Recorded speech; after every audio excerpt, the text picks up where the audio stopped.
24/7 এই হচ্ছে AGT Live 24/7 This is AGT Live 24/7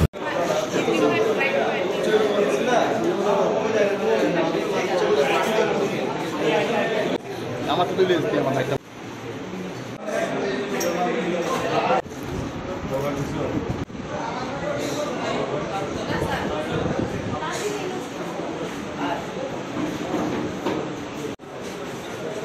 ভালো মানসিকতা পিছে পিছে কৌলা 50 টাকা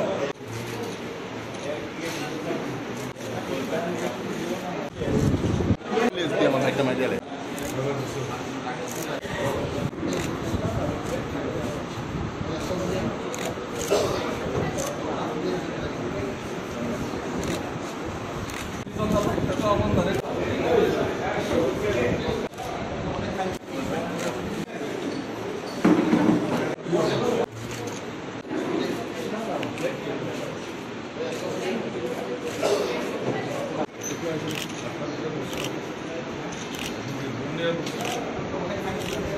কি বলবো, রক্তদান তো আমাদের নিয়মিত কর্মসূচি,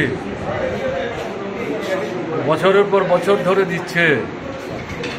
মানুষের বিপদে মানুষের পাশে তো মানুষকেই দাঁড়াতে হবে, আর মানুষের দেহের রক্ত তো মানুষের দেহ থেকেই নিতে হয়, কাজে এটা তো অর্গানাইজ করতে হবে। বর্তমান সরকার তো খালি প্রচারের জন্য কাজ করে, কারণ ব্লাড ব্যাংকে তো রক্তের টান ধরেছে আমি যে শুনলাম, এবং ডাক্তারবাবুরা যখন লিখে দেয় ব্লাড ব্যাংকে গেলে পরে রক্ত ঠিক মতো পায় না, ঠিক হচ্ছে না না।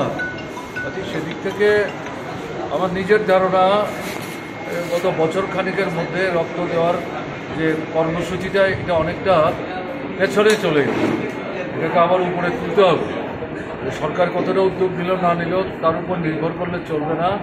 সিআইটির মতো সংগঠন, ছাত্র এবং ছাত্র যুবকদের তরফ থেকে আরও অনেক বেশি করা দরকার। তারা এখানে দুর্বলতা দেখাচ্ছে।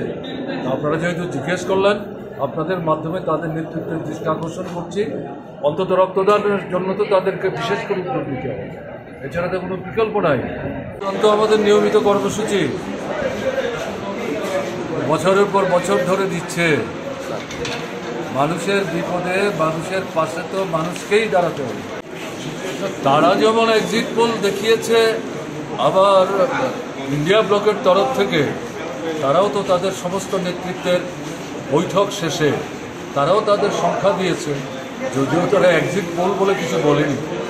তাদের নেতৃত্বের সঙ্গে কথা বলে রাজ্যের তথ্য নিয়ে তারা তো হিসেব দিয়েছে, তারা তো বলছে তারা সরকার করবে। কাজে এটা নিয়ে আলাদা করে মন্তব্য করার তো কিছু নেই। 4 তারিখ পর্যন্ত আমাদের সবার অপেক্ষা করতে হবে। এক পক্ষ জিতবে, এক পক্ষ হারবে, এক পক্ষ সরকার তৈরি করবে, আর এক পক্ষ সরকার তৈরি করতে পারবে না। কাজে তোমাদের যেমন আগ্রহ আমাদেরও তো আগ্রহ, এর বাইরে আর কি।